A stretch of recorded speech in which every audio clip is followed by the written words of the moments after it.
उस मालिक ने दया करी, आपको इस कलयुग में शिक्षित किया। ये शिक्षा का दौर पुण्यात्माओं सन 1948-47 के बाद ही भारतवर्ष में हुआ, उससे पहले शिक्षा बिल्कुल नहीं थी। और 1951 में दास को भेज दिया अपनी प्यारी आत्माओं को संदेश देने के लिए।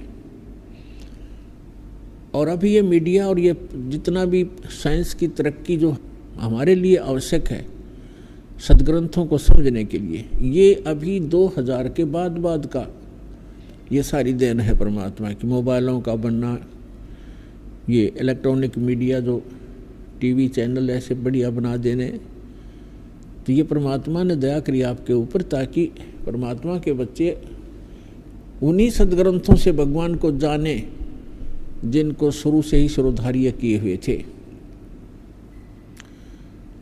अब जिन सदग्रंथों को हम शिरोधार्य मानते थे वो पवित्र वेद, पवित्र गीता, पवित्र पुराण, पवित्र कुरान, पवित्र बाइबल, पवित्र गुरु ग्रंथ साहिब, और उनमें परमात्मा की महिमा ही वर्णित है। जो उन सदग्रंथों में परमात्मा की महिमा है और जिस परमात्मा के वो अंदर वो सर्व सदग्रंथ खरे उतरते हैं, तो वो परमात्मा है। अभी तक हमारे जो धर्मगुरु थे वो गलत ज्ञान सुनाते थे, नाम इन्हीं सदग्रंथों का लेते थे और सदग्रंथों में लिखी के विवरण के विपरीत हमें ज्ञान सुनाया करते थे। और वो लोकवेद इतना गहरा हो गया था कि हमने उनको फाइनल मान लिया था। हम भले ही अपनी गीता वेद पुराण पढ़ते रहते थे, लेकिन हमारा ज्ञान का आधार वही डुप्लीकेट ज्ञान ही था जो पहले हम सुने हुए थे, जिस कारण से अभी तक जितने भी ऋषि महर्षि और विश्व के जितने भी पंथ पनपे हैं, उनके वर्तमान के जितने गुरु हैं, वो सभी भ्रमित हैं कि परमात्मा निराकार है। और सभी सदग्रंथों के अंदर परमात्मा साकार है, नर आकार बताया है। तो वो लोकवेद हमारे हृदय में सब का समाया हुआ था।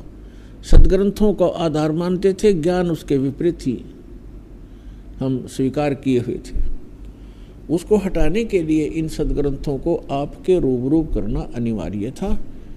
और यही कारण है कि आज परमात्मा के बच्चे अपने पिता को पहचान रहे हैं और दौड़ दौड़ कर आ रहे हैं, अपना कल्याण करवा रहे हैं। पुण्यात्माओं, इस स्थान से जिस भी प्राणी को उपदेश प्राप्त हो गया उसके मोक्ष में शंका नहीं। ये तो आप निश्चिंत हो जाना, आपका मोक्ष 101% है। लेकिन इसमें मर्यादा प्रथम है। मर्यादा में रहोगे भगवान सदा साथ रहेगा।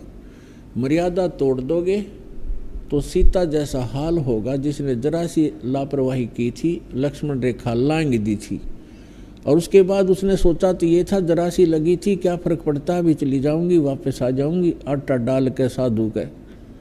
और साधु वेश में दुष्ट रावण खड़ा था। तो मर्यादा त्याग देने से उसकी कितनी दुर्गति हुई।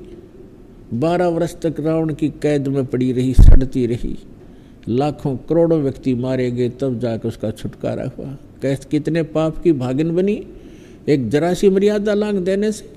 ठीक इसी प्रकार जो हंस भक्त परमात्मा का हंस और इस परमात्मा की दी हुई मर्यादा का उल्लंघन कर देगा, वो सीता की तरह पछताएगा और बहुत दूर हो जाएगा।